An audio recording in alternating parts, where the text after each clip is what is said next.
Let's see. Let's try knight f3 here. Maciel 123 from Brazil. He responds in kind. Let's go with the Reti opening. Is he going to do a symmetrical setup? He departs a little bit from the symmetry.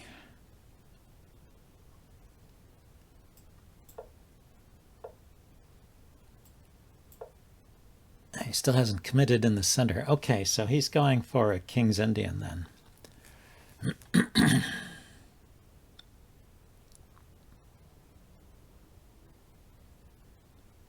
Well, I can play a Fianchetto version against the King's Indian. This should be fine. A Fianchetto variation. I'll get castled. I'll develop my bishop to e3 or g5 maybe. Maybe stop the knight from coming to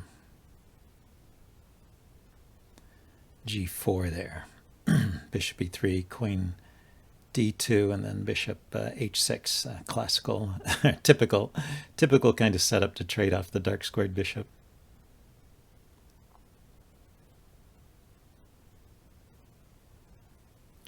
So black is taking a moment out here to figure out what he wants to do.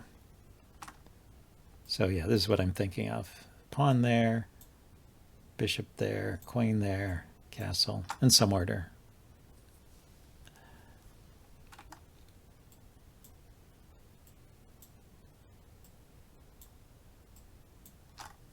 This should be a pretty common position. I don't know why he's thinking. Maybe he doesn't face this too often.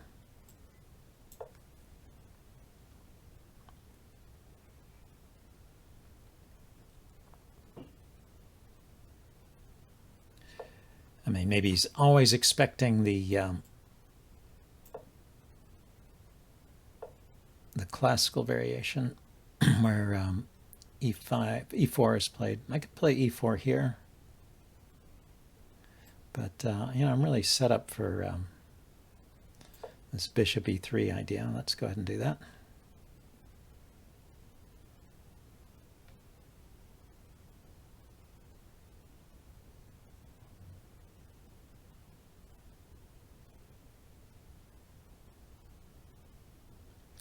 So the queen on d2, if he pushes the pawn to e4, the knight has to go back.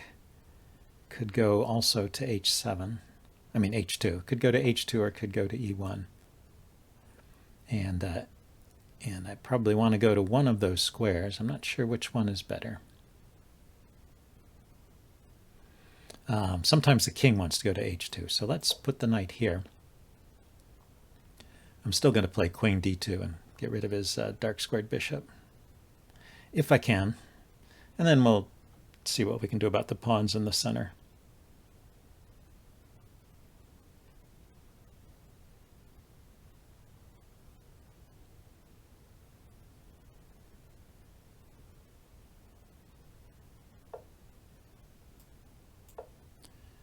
So yeah, he's very securely defending the e-pawn, but I'm not contesting it for the moment.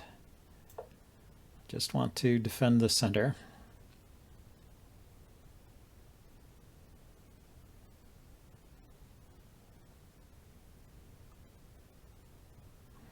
So now when I play bishop h6, he can drop his bishop back to h8 and keep it on this good diagonal. There's some justification to doing that. But this bishop on h6 can be an annoying piece. Could contribute to an attack later. I mean, the king has no squares after that. With the bishop on h6, his bishop on h8, the king has no moves. So I just need to find a way to land a knight here. Okay, so I'm going to kick his knight back rather than allow the trade and have a potentially weak pawn here on c4. And I'm going to get this move in. Yep, so he does that. So now I'm going to go after the center. There's f.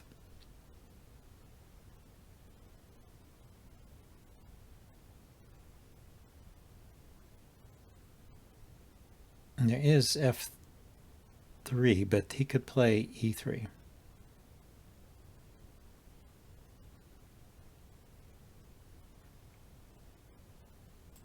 Okay, let's start by putting the king here.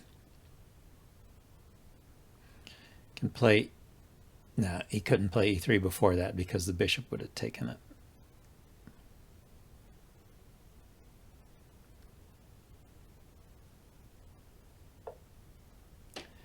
Yep.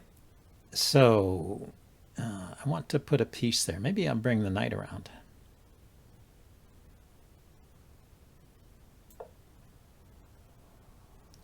I want to block his potential of playing e3 before I play f3, so that I can force some kind of trade here. Maybe I'll bring my rook over next too. Don't have to rush that pawn push. I do have to worry a little bit about the bishop.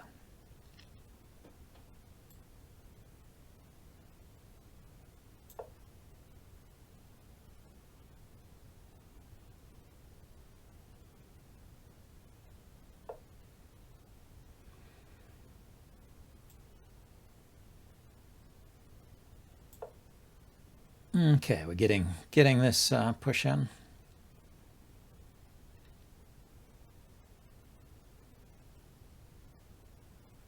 You know, maybe I could have played knight takes. Yeah, that's one of those tactics. I could have played knight takes e4 immediately, I suspect. Ah, that was his idea.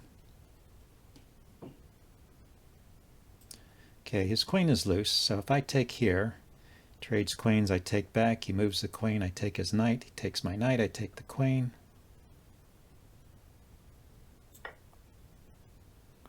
A little tactic and counter tactic there. Ah, but my knight here is hanging. Oh no, this bishop defends it. This bishop defends it. Well, we'll make him think here.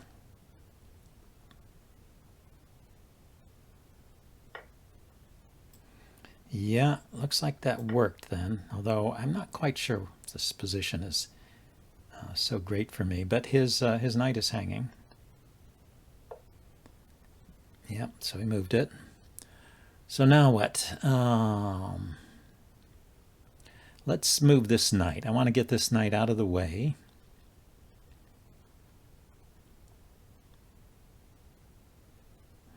Of my pawn and also of my bishop. It could go here, and then he can play G or F5. So knight G4. I play knight G4. He plays pawn to F5, kicking my knight.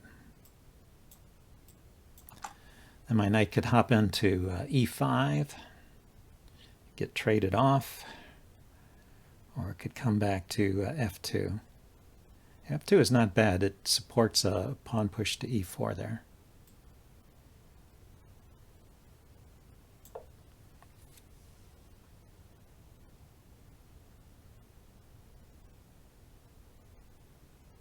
Ah, I'm not defending my e-pawn. I'm not defending my e-pawn. He noticed. That's too bad. Okay, where is he going from there? He can go into C2 or E2.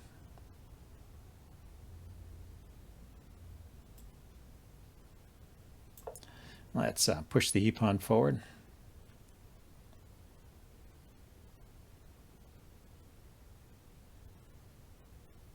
Yeah, his knight is well supported there, so I don't see what I can do about it. This knight is going to have to go back after that trade. I don't know if that trade was really necessary. He had the bishop pair, and now I have it. Well, we both had the bishop pair before that. Now I've got the bishop pair as compensation for the lost pawn. Okay, I can bring my bishop back here to hit his knight. His knight still can come in here. These squares are covered. I like taking, though. Taking, though, he'll take with the knight. Ideally, you know, I should double my rooks. and then open it up and try and mate him on the back rank. But that's not happening here. I could push this pawn forward. Let's see where his knight goes. Where does it go? Can't come forward. 1, 2, 1, 2, 3, 4. The 4 forward squares are covered. So it could go back 1, 2, 3. It goes to here.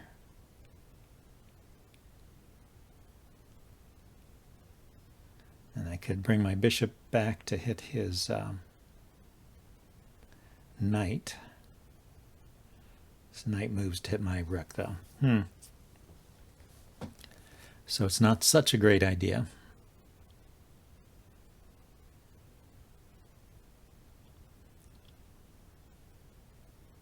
And I don't like pushing the g-pawn forward, although maybe it has points, but my bishop would be forever cemented there.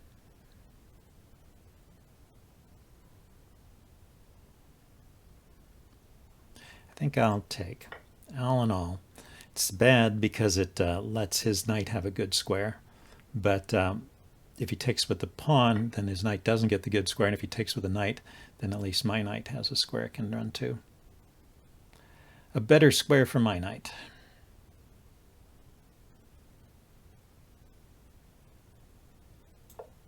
Okay, I'm just trying to figure out if there's any knight tricks. He still has knight moves in here.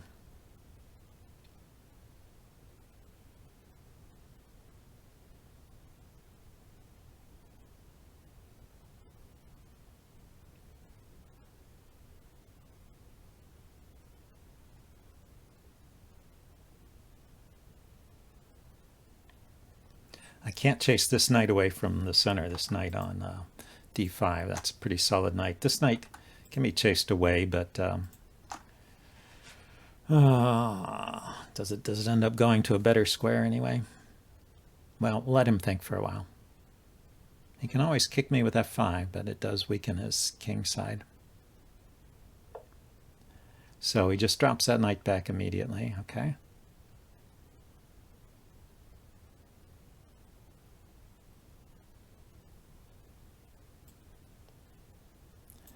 Let's put some pressure on this knight. Oh, I said I got to watch out for those knight forks, and there it is. Oh, the bishop is covering it. Yeah, should have checked that out before I moved, though. So he's going to threaten my bishop. Well, I can take off the bishops and then bring my knight in here, and I can't do that. I can take off the bishops and just defend over here.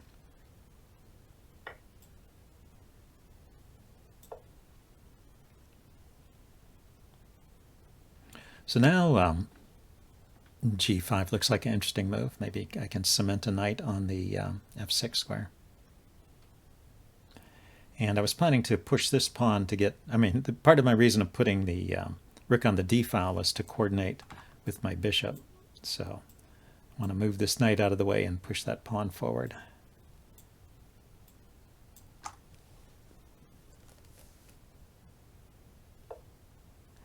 Yeah, he does go there. Let's take first.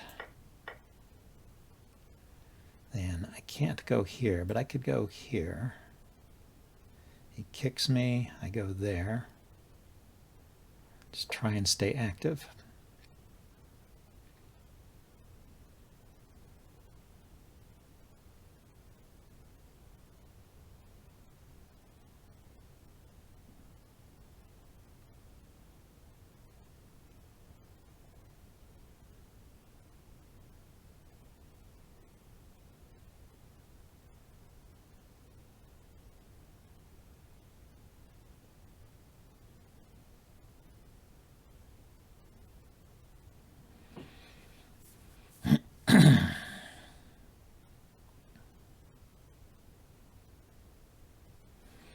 I don't know what I do with the check. I can give the check and come out to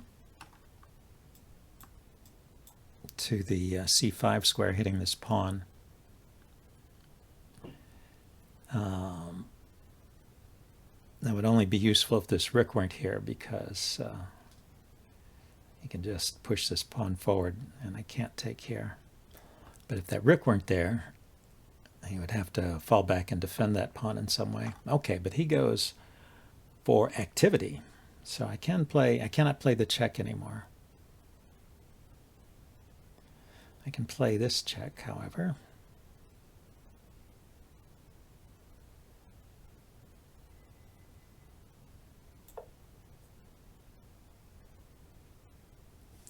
My knight is running a little short of squares, but I have one here on h7 and another one here on h3.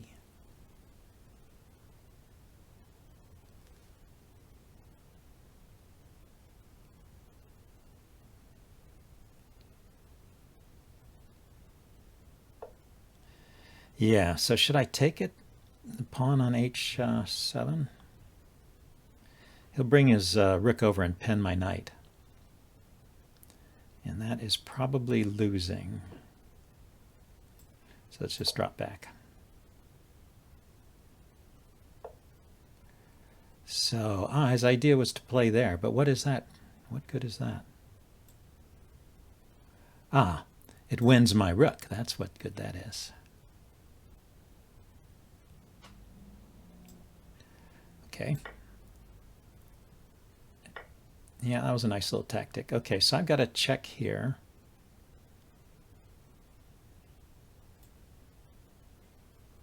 Let's go ahead and exploit that. That's a good square for my knight.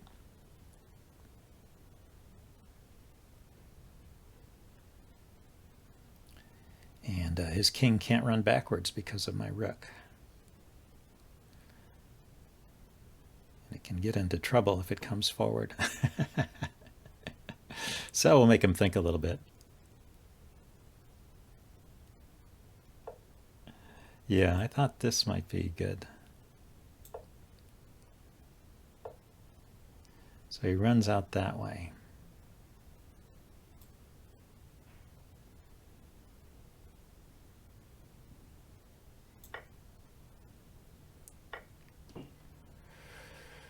Aha. So I've got a check here. I do have to worry about my king not having any squares, huh? So I can't just take a pawn. He'll bring his rook over and mate me along this rank here.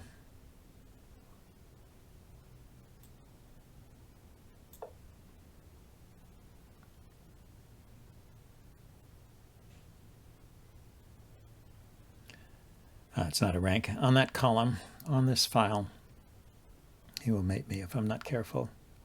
So he's going to rack up some pawns while he's here. Now I can block.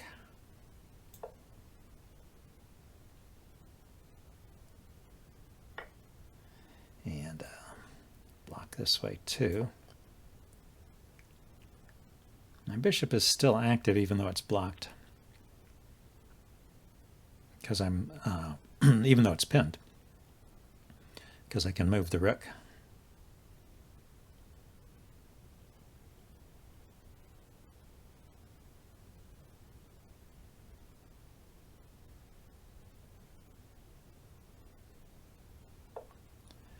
So let's give this a check here.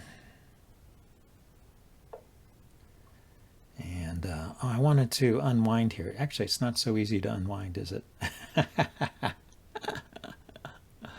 I wanted to step my king back, but then that leaves the bishop undefended.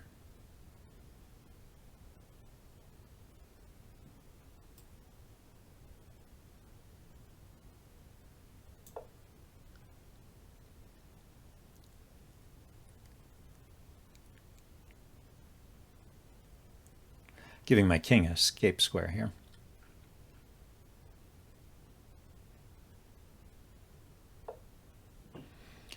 Okay, now is there some trick here? There's the check here. Wherever his king runs, I'll try and find something. So I don't. He took this square away from me. That's pretty annoying.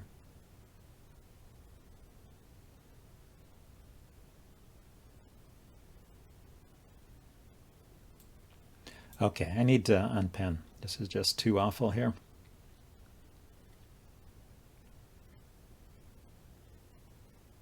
And gets me a pass pawn. Maybe I can get some mileage out of that.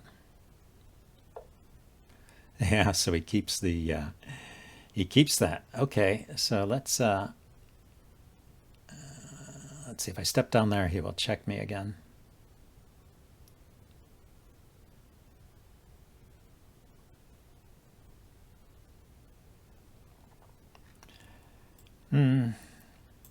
Well, it's just a repetition if he does that, I guess.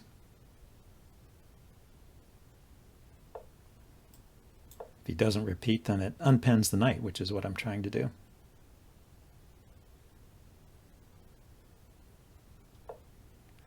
So he goes there. Okay, so yeah, my knight is unpinned. Let's get it going.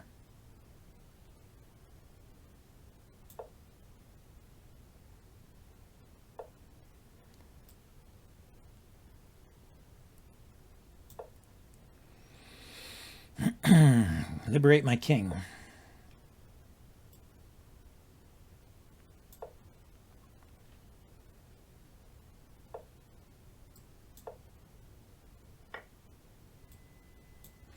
Okay, take with the bishop or the king, the knight or the king or the rook.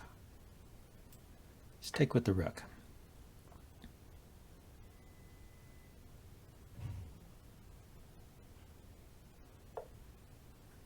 So he goes there with the king. Okay, so let's step forward with the pawn and protect that, protect my pawn. Let's get my pawn rolling here. It's not about the quantity of the pawns, but the quality. King or knight?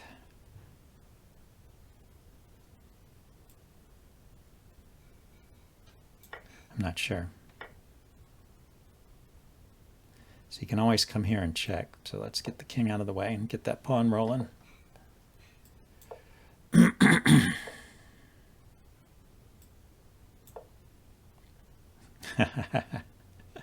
Two moves to queen.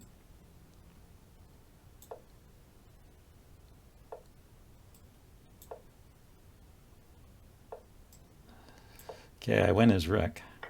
But now he's going to win with the pawns. Let's see if he can do it. Let's see if I can stop them.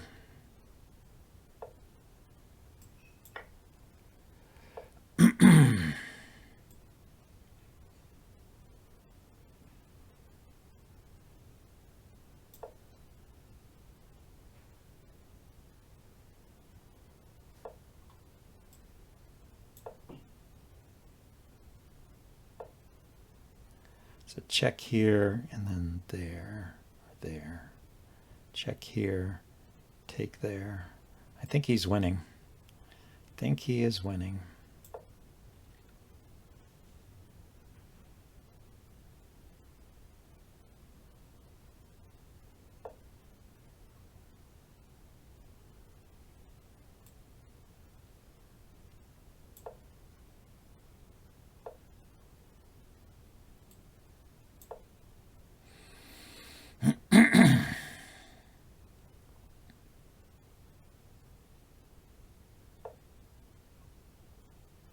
Yeah, I need to get to this square.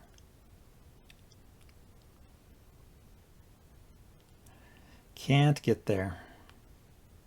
Or this, where else? This square or this square, and the only one available is that one at the moment. There's no checks. Okay, well, it's a good game. Let's check that out in the postmortem, and I will see you guys later. Bye.